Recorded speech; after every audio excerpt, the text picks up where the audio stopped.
जितने भी सरपंच साथी बैठे हैं, सरपंच साहब ने, पुराने भी सरपंच कई यहाँ पर आए हुए थे, सब ने मिलके बड़ा स्वागत करा और सभी मेरे पिता समान बुजुर्ग, मेरी मातृशक्ति, बच्चे सभी यहाँ पर उपस्थित हैं।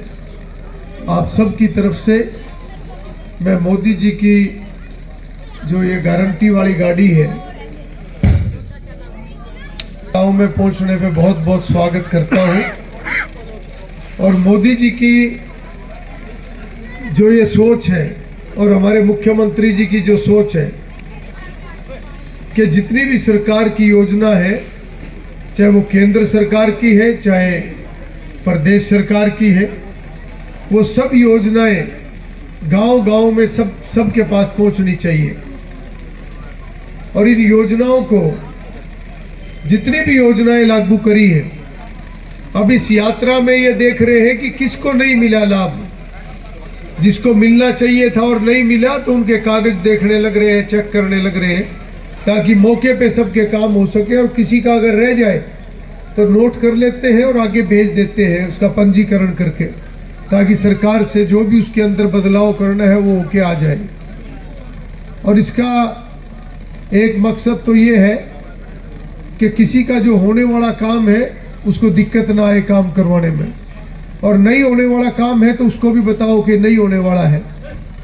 क्योंकि अगर 1,80,000 तक की जो आमदन है, वहाँ तक के सबके BPL कार्ड सरकार ने बना दिए। 1,80,000 जिन परिवारों की 1 साल की आमदन है, वहाँ तक पहले 1,20,000 हुआ करता था, अब 1,80,000 कर दिया। और सबके घर बैठे BPL बना दिए, जो भी इसमें आए, परिवार पहचान पत्र बना के। और उसमें भी ज़्यादातर लोगों ने अपना आयुष्मान कार्ड भी बनवा लिया, बाकी योजनाएं उनको राशन भी मिलने लग गया। कुछ लोग हैं जिनको अभी लाभ नहीं मिला, तो उनको अभी देख रहे हैं, हम चेक कर रहे हैं, सारे अधिकारी कर्मचारी, सारी टीम देखने लग रहे हैं गांव-गांव में जाके, हर गांव में। और कोई गांव ऐसा नहीं जहां पर 50 से लेके 100-150 तक लोगों के मौके पे काम ना हुए हुए। हर गांव में काम होने लग रहे, कई 40-50, कई 70-80, कई 100, कई 150। आज मैं सुबह कोंड गांव में था। कोंड गांव हमारा परला कोना है पानीपत की तरफ। तो कोंड गांव में आज लगभग 170 लोगों के काम मौके पे हुए। 182 लोगों के काम आज मौके पे हुए। और बहुत लोग ऐसे हैं, जैसे प्रधानमंत्री जी की उज्ज्वला योजना है, गैस कनेक्शन वाली, अभी तक नहीं ली काफ़ी लोगों ने। कई लोगों को पता ही नहीं होता योजनाओं के बारे में। तो इस यात्रा में सभी योजनाओं के स्टॉल लगे हुए हैं, तो सब अपने अपनी योजनाओं की जानकारी भी लो, और फिर कौन आदमी को क्या योजना का लाभ मिल सकता है वो देखो। 1,80 से कम है तो BPL होना चाहिए, BPL बन गया तो आयुष्मान कार्ड होना चाहिए 5 लाख तक का, जो मुफ्त इलाज है 1 साल में। और इसी प्रकार से राशन की व्यवस्था, मकान अगर किसी का टूटा हुआ है, कच्चा है, कड़ियों वाला है, तो वो अगले सालों में वो भी आएगा। जैसे अभी BPL कार्ड बने, ऐसे ही मकान का भी नंबर आएगा जब सरकार की योजना अभी बनाने लग रहे हैं सारी। और जिसका सबसे ज़्यादा खराब होगा उसका पहले नंबर आएगा। तो ये भारतीय जनता पार्टी की सरकार में कोई मुंह देखमा काम नहीं होता, जैसे पहले हम देखा करते थे कि किसी का बन गया, किसी का रह गया, वैसा नहीं। जिसका भी नंबर पढ़ना है उसका ज़रूर पड़ेगा। और 1,80,000 तक की जो योजनाएं हैं, वो और भी कई बनाई है सरकार ने गरीब आदमियों के लिए। अगर गरीब परिवार का कोई भी सदस्य भगवान को प्यारा हो जाए, तो उस गरीब परिवार को 1 लाख रुपए से लेके 5 लाख रुपए तक का मुफ्त एक सहारा लगाने का काम सरकार करती है। ये योजना शुरू करी है, क्योंकि कई परिवार ऐसे होते हैं, अगर कोई व्यक्ति भगवान को प्यारा हो जाए, परिवार का कोई सदस्य, उसकी मृत्यु हो जाए, तो कई बार सहारा देने वाला नहीं होता कोई। तो इसमें उम्र के हिसाब से कर दिया। भाई आराम से बात करो, भाई स्टॉल के अंदर बैठे वो भी और बाहर भी आराम से बात करो, काम करो, अपना काम करवाओ, जोर से ना बोलो भाई। उम्र के हिसाब से कर दिया कि जिसकी मृत्यु हुई, अगर उसकी उम्र 6 साल से 12 साल है तो 1 लाख रुपया परिवार को मिलेगा। अगर 12 से 18 साल की उम्र है तो 2 लाख रुपए सरकार देगी, और अगर 18 से 25 साल है तो 3 लाख रुपए देगी, और अगर 25 से 45 साल के बीच में उम्र है जिसकी मृत्यु हुई है तो उस गरीब परिवार को 5 लाख रुपए सरकार देगी, और अगर 45 से 60 साल की उम्र है तो 3 लाख रुपए। तो ये एक बड़ी अच्छी योजना सरकार ने चलाई है। बहुत परिवार ऐसे होते हैं जिसमें कोई कमाने वाला नहीं रहता, बुजुर्ग रह जाते हैं अकेले या बच्चे रह जाते हैं, तो एक सहारा देने के लिए दयालु योजना के नाम से सरकार ने, मनोहर लाल जी ने योजना बनाई है। और इन सभी परिवारों को जिनकी भी आमदन 1,80,000 से कम है, जिनका बीपीएल बन गया, नया है या पुराना बीपीएल है, उन सब में जो बेटियां हैं, बेटियों की 12वीं के बाद कॉलेज तक सारी फीस जो है वो सरकार देगी। परिवार के ऊपर कोई बोझ नहीं रहेगा पढ़ाई का। अभी तक 12वीं की फीस सरकार दे रही थी, अब 12वीं के बाद कॉलेज तक बेटियां जितना पढ़ना चाहें सरकार फीस देगी। ये भी योजना अभी शुरू करी है। अभी मार्च के बाद जो ये सत्र आएगा इसमें इसको लागू हो जाएगी। और जिन परिवारों की आमदन 1,80,000 से ऊपर है उनके लिए भी करा सरकार ने। उसमें तो लगभग छोटा किसान है या और भी छोटा दुकानदार है, लगभग सारे ही आ जाते हैं उसमें। जिन परिवारों की आमदन 1,80,000 रुपये से 3 लाख के बीच में है उनको 1,500 रुपये 1 साल में देने पड़ेंगे। उन परिवारों का 5 लाख का मुफ्त इलाज भी सरकार करेगी। उनके लिए भी ये स्कीम कर दी, केवल 1,500 रुपये देने हैं एक बार 1 साल के लिए। और वो आयुष्मान की जो योजना है उन परिवारों को भी मिलेगी। और जो बेटियों की कॉलेज की जो मुफ्त जो पढ़ाई है वो इन परिवारों में भी आधी फीस जो है वो सरकार देगी। जो 1,80,000 से 3 लाख के बीच में है, इन परिवारों की बेटियां भी जो है उनकी भी आधी फीस कॉलेज तक की सरकार देगी। तो इस प्रकार से बहुत सारी योजनाएं सरकार बना रही है। और मोदी जी और मनोहर लाल जी ये ऐसे हमारे प्रधानमंत्री और मुख्यमंत्री हैं जो बड़ी ईमानदारी से काम कर रहे हैं, और जगह जगह विकास के काम भी चल रहे हैं। अभी कुछ कामों का जिक्र मास्टर जी ने करा जो गांव में हुए, मगर इस प्लान में कोरोना आने की वजह से काम रुके हैं। वो हमारे बस की बात नहीं थी।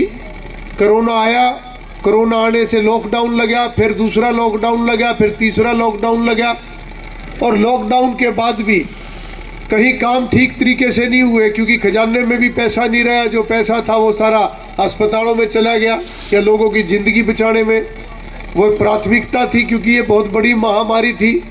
हमारे बुजुर्ग पुरानी बताते हैं 100 साल पुरानी कथा काली बीमारी की, कि एक को फूंक के आया करते थे, दूसरा तैयार मिलता था। तो ये कोरोना भी बड़ी भयानक महामारी थी पूरी दुनिया में, और बड़े बड़े देशों को भी जो है, अमेरिका जैसे देश भी इसमें उनका भी बठा बैठ गया। तो ये काम हमारे इस प्लान में थोड़े रुके हैं। 2-2.5 साल का ये झटका बहुत बड़ा लगा है पूरी दुनिया को, हम सबको। कितने लोगों की इसमें मौत हुई कोरोना में, कितने लोगों के कारोबार खराब हुए, कई तो करोड़ापति लोग थे उनकी फैक्ट्रियां ख़त्म होगी, आज वो कर्जे में चले गए क्योंकि उनका काम ठप हो गया सारा का सारा लॉकडाउन के बाद। तो इस प्रकार का बड़ा नुकसान हम सबको, पूरे देश को हुआ है। पर अब ये काम दोबारा तेज़ी से आगे बढ़ रहे हैं। जैसे आप देख रहे हो अभी आपके बराबर में यहाँ रिंग रोड का निर्माण चल रहा है। ये रिंग रोड बनने से बड़ी भारी इस पूरे हलके की बड़ी तरक्की होगी आने वाले 10-15 सालों में। इसी तरीके से मेडिकल यूनिवर्सिटी हमारी बनने लग रही, ITI बन गया हमारा, लड़कियों का कॉलेज बन गया। एक दूसरी ITI मैंने और मंजूर करवाई है बराबर में। कितनी दूर है यहाँ से नली पार और नली खुर्द, यही है ना, वहाँ मैंने एक नई ITI मंजूर करवाई है। मैं मुख्यमंत्री जी का धन्यवाद करता हूँ कि जमुना बेल्ट के लिए वो एक ITI उन्होंने मंजूर करी है। अभी तक हमारे घरौंडा हल्के में एक ITI थी, अब ये दूसरी ITI मिल गई। अब तक तो एक भी नहीं थी, अब 2 हो जाएंगी हमारे हल्के में।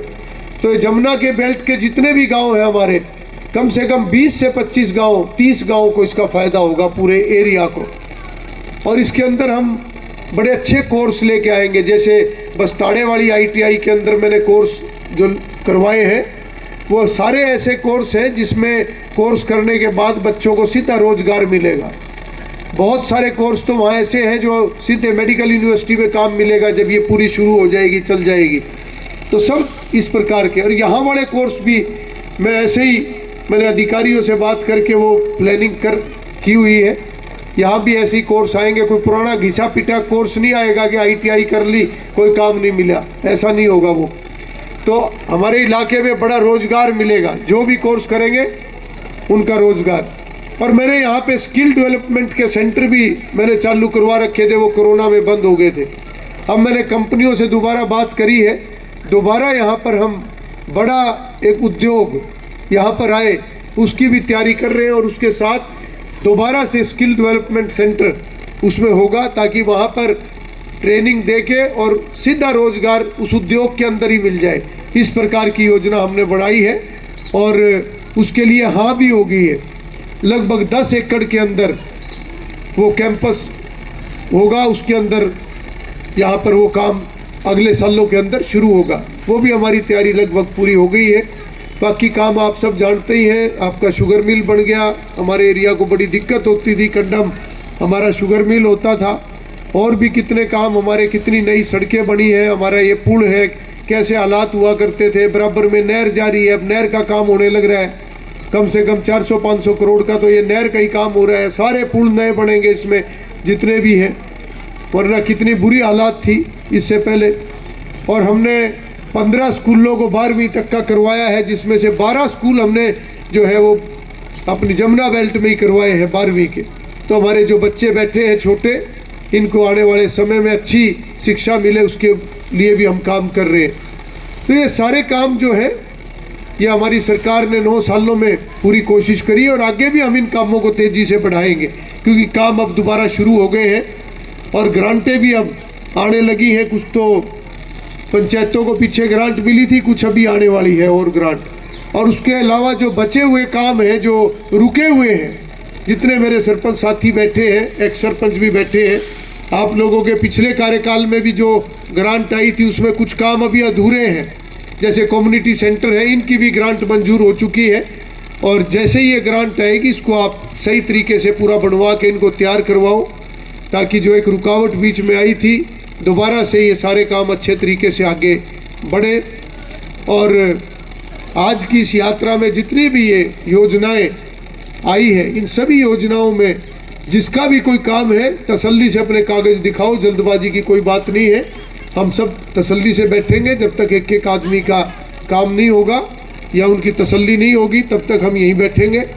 और आज प्रधानमंत्री जी की इस यात्रा का एक और मकसद भी है, वो भी मैं आपको बताना चाहूँगा। प्रधानमंत्री जी ने एक संकल्प लिया है कि हमारा देश जो 1000 साल तक गुलाम रहा, पहले मुग़लों ने राज करा और उसके बाद अंग्रेज़ों ने राज करा। और मैं कई बार मजाक में कहता हूँ कि इतना लंबा टाइम हमारे देश के ऊपर ये लोग राज कर गए, तो उसका कारण क्या है? उसका कारण है कि जैसे हम आज भी चौधर की लड़ाई लड़ते हैं आपस में, छोटी छोटी बातों पे पाड़े बंध जाते हैं, गुटबाजी हो जाती है, पार्टीबाजी हो जाती है। तो उस समय में भी हमारे जो राजा महाराजा थे, वो उस समय के चौधरी थे, वो आपस में लड़ते रहते थे। मुग़लों ने करा हमला तो आधे मुग़लों का साथ देने चले गए, किसी की भैंस निकालने में या किसी को नीचा दिखाने में। तो आपस में लड़ लड़ के ऐसा काम कर दिया कि मुग़लों का राज हो गया। फिर अंग्रेज़ों ने करा 1000 साल तक हमारा देश गुलाम रहा, और इस 1000 साल में बड़ा भारी देश को लूटा इन लोगों ने। एक समय में हमारे देश को सोने की चिड़िया कहा करते थे, बहुत ऊंचाइयों पर ये देश था पुराने समय में। अगर हम रामायण देखें, महाभारत देखें या पुराने हम राजा महाराजाओं की अगर हम उस समय की कहानियाँ पढ़ें तो ये पर्दा सिस्टम और ये सारी चीज़ें अंग्रेजों के, ये मुगलों के आने के बाद हुई, पहले नहीं थी। पहले तो राजा महाराजा जो दरबार में बैठते थे तो बराबर में ही जो मातृशक्ति होती थी, रानी होती थी या और महिलाएं, वो साथ में बैठा करते थे और इकट्ठे होकर फैसला लिया करते थे। ऐसी हमारी संस्कृति थी, इसीलिए आज रानी झांसी को याद करते हैं सब। ये पुरानी संस्कृति का हिस्सा है कि कंधे से कंधा मिला के चलते थे और बड़ा मजबूत हमारा देश था, हमारी संस्कृति बहुत मजबूत थी। मगर जब मुगलों का राज आया उसके बाद अपनी जान बचाने के लिए, इज्जत बचाने के लिए फिर ये धीरे धीरे सारी संस्कृति बिगड़ गई और ये नए जो है आज दोबारा धीरे धीरे चीज़ें लाइन पे आ रही है। अब 22 तारीख को राम मंदिर का जो निर्माण हुआ है उसकी प्राण प्रतिष्ठा होगी। यह हमारी आस्था का विषय था जो कितने सालों से कम 70-80 साल से 90 साल से इसकी लड़ाई चल रही थी कि वहाँ पर अयोध्या में राम जी का मंदिर होना चाहिए। मगर कभी नहीं, किसी ने भी ध्यान नहीं दिया इन बातों की तरफ। सभी का बस यही होता था, लोगों से वोट लो, नारे दो, लोगों को बकाओ, सरकार बनाओ और अपना मौज करो, अपने परिवारों को मजबूत करो। पर आज की जो वर्तमान सरकार है, ये सरकार राष्ट्रभक्त लोगों की सरकार है। चाहे मोदी जी है, मनोहर लाल जी है या योगी आदित्यनाथ जी है, सब के सब संत स्वरूप हमारा आज नेतृत्व है और सारा का सारा काम ये देश की मजबूती के लिए और हमारी संस्कृति को दोबारा उभारने के लिए काम कर रहे हैं। आज हमारे स्टॉलों में आयुर्वेद की दवाइयाँ भी मिल रही हैं। कहाँ था आयुर्वेद? खत्म हो गया था सारा का सारा। मोदी जी की सरकार आई उसके बाद फिर आयुर्वेद ने उभारा लिया, योग ने उभारा लिया, गीता ने उभारा लिया। इस प्रकार से जितनी हमारी पुरानी बातें थी वो सारी बातें आज आगे आ रही है। और इसी प्रकार से आप देखो आज बाजरा है, हमारा मोटा अनाज है जो हमारे पुराने समय में हुआ करता था। जब देश आज़ाद हुआ उसके बाद एक समय ऐसा आया कि लोगों के पास खाने का हिसाब किताब नहीं था। फिर ये गेहूँ की पैदावार, गेहूँ लाए, फिर गेहूँ की पैदावार बढ़ी और आज ऐसे हालात है कि गेहूँ जो है वो इतना ज़्यादा है कि सड़ने लग रहा है। इसलिए सरकार ने यह फैसला लिया कि जितने भी हमारे किसान हैं वो मोटे अनाज की तरफ आगे बढ़े, क्योंकि ज़मीन में तो पानी नहीं रहा। पानी नहीं रहा तो हम लगातार जीरी करने लग रहे हैं। जीरी करने लग रहे हैं तो जो ज़मीन का पानी है हम उसको ख़त्म करने लग रहे हैं लगातार। तो हम इस बात पे ध्यान नहीं दे रहे कि जो हमारे छोटे बच्चे हैं हम उनके लिए ज़मीन तो छोड़ के जाएंगे पर उस ज़मीन की कोई कीमत नहीं होगी क्योंकि नीचे पानी ख़त्म हो रहा है और आने वाले समय में रेगिस्तान हो जाएगा। इसलिए नरेंद्र मोदी जी और हमारे मुख्यमंत्री जी जहाँ विकास की चिंता करते हैं, जहाँ लोगों को योजनाएं पहुँचाने की चिंता करते हैं, वहीं हमारी अगली पीढ़ी का भला कैसे होगा उसकी भी चिंता करते हैं। आज पूरी दुनिया के अंदर मोटे अनाज का प्रचलन मोदी जी ने शुरू कर दिया था कि हमारे देश में जितनी पैदावार हो दूसरे देशों में जाए, हमें भी उसकी कीमत ज़्यादा मिले और हमारी सेहत भी अच्छी हो। तो इस प्रकार से बड़ी गंभीरता से आज हमारे देश के अंदर जो है काम हो रहा है और ये चीज़ें हम सबको भी समझनी ज़रूरी है कि आज इतनी गंभीरता से अगर काम हो रहा है तो बकाने वाले लोग फिर आएंगे। अब हमने उनके बकाए लगना है या हमने ठीक और गलत की पहचान करनी है। आज तक अगर उन लोगों ने वोट की चिंता करी, राज बनाने की चिंता करी, आज की सरकार राज बनाने की चिंता से पहले जो चिंता करती है वो समाज की चिंता करती है कि समाज का भला कैसे हो, हमारे बच्चों का भला कैसे हो, इनको अच्छी पढ़ाई कैसे मिले, इनकी सेहत अच्छी कैसी हो। अब यहाँ पर डॉक्टर बैठे हैं, पूरे गांव-गांव में ये कैंप लगने लग रहे हैं। सरकार ने ये योजना बनाई है कि एक तरफ तो 5 लाख तक का मुफ्त इलाज गरीब परिवारों को और जो मध्यम परिवार है 1.80 से 3 के बीच में उनको थोड़े पैसे लेके उनको भी 5 लाख रुपए तक प्राइवेट अस्पतालों में कोई भी गंभीर बीमारी है जाओ और अपना इलाज करा लो। नहीं तो पहले क्या था, ऐसी कोई सुविधा नहीं थी जब तक मोदी जी ने ये स्कीम चालू नहीं करी। और कितने ऐसे परिवार हैं, मैं खुद जानता हूँ, जिनके घरों में कोई गंभीर बीमारी आई और या तो उन्होंने अपना गहना बेचा या अपनी ज़मीन बेची और कई परिवार तो गरीब ऐसे हैं जिनके पास ना बेचने के लिए गहना था और ना ज़मीन थी। तो कहां तक आज सरकार सोचने लग रही है? आज भ्रष्टाचार को खत्म करा सरकार ने, निचले स्तर पर है जरूर, अभी हमें पता है इस बात का, निचले स्तर पर अभी मुंह मारते हैं कुछ लोग, मगर धीरे धीरे सरकार आज जो पकड़ में आ गया उसको छोड़ते नहीं है। चाहे कोई आईएएस अफसर भी है उनको भी जेल में डाला है। पहली बार ये इतिहास में हुआ है कि आईएएस अफसरों को भी जेल में डालने का काम हमारी सरकार ने करा है, वरना कोई सोचता भी नहीं था कि इनको भी कोई पकड़ सकता है, और बाकी तो पता नहीं कितने पकड़े हैं अब तक। तो उस चीज का एक डर बैठा है, चाहे कोई ऊपर नीचे होके लुका छुपी करके कोई उल्टा सीधा काम कर दो तो कर दो, मगर सरकार में उनको बचाने वाला नहीं है। अगर कोई ऊक चूक होगी तो उनको बचाने वाला कोई नहीं है। और एक बहुत बड़ा अंतर हम देखते हैं, एसएचओ साहब आपने भी देखा होगा ये अंतर। पहले तो यहां तक भी दफ्तरों में कह दिया करते थे, आया करते थे हमारे पास भी लोग, बोले इतने पीछे लिए, चलो पीछे ले लिए काम के नाम के। ये भी कहा करते थे, बोले अब मेज पे दरवाए, मेज पे दरवाए, बोलो यहाँ दर दो जब काम होगा, ऊपर पहुँचाने हमने।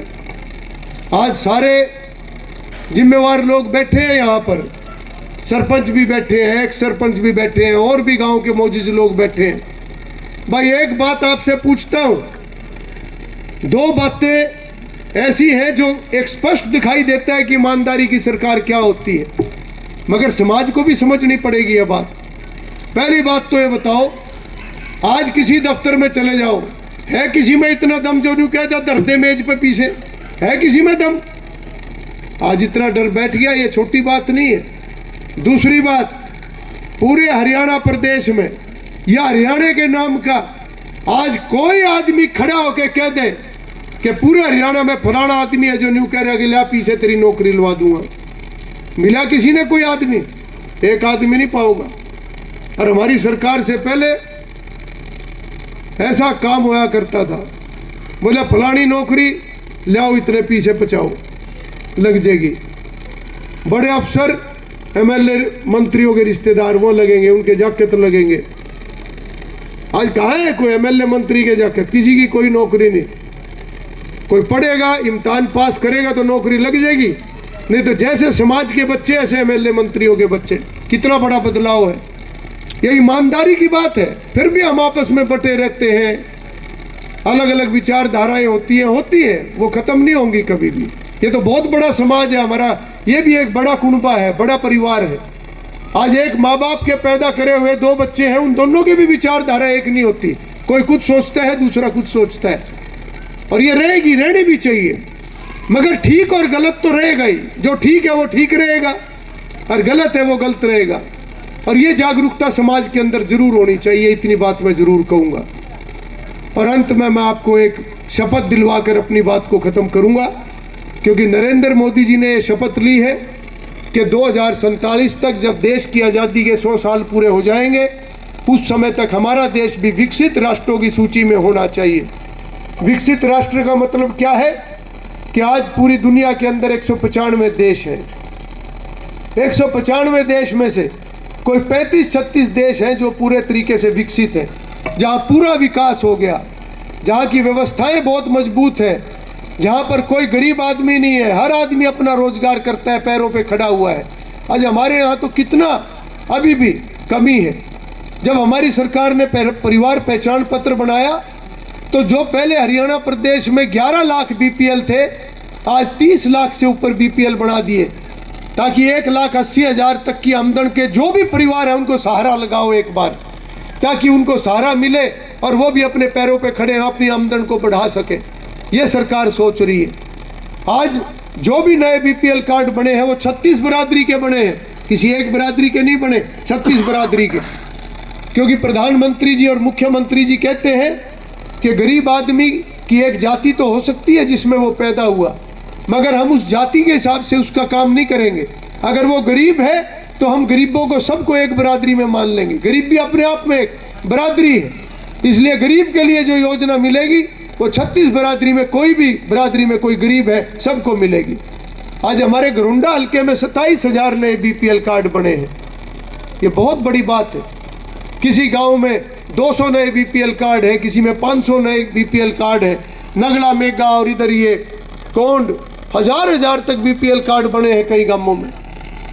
तो इस प्रकार से सरकार सहारा लगाने का काम कर रही है ताकि आने वाले समय में सब अपने पैरों पर खड़े हों।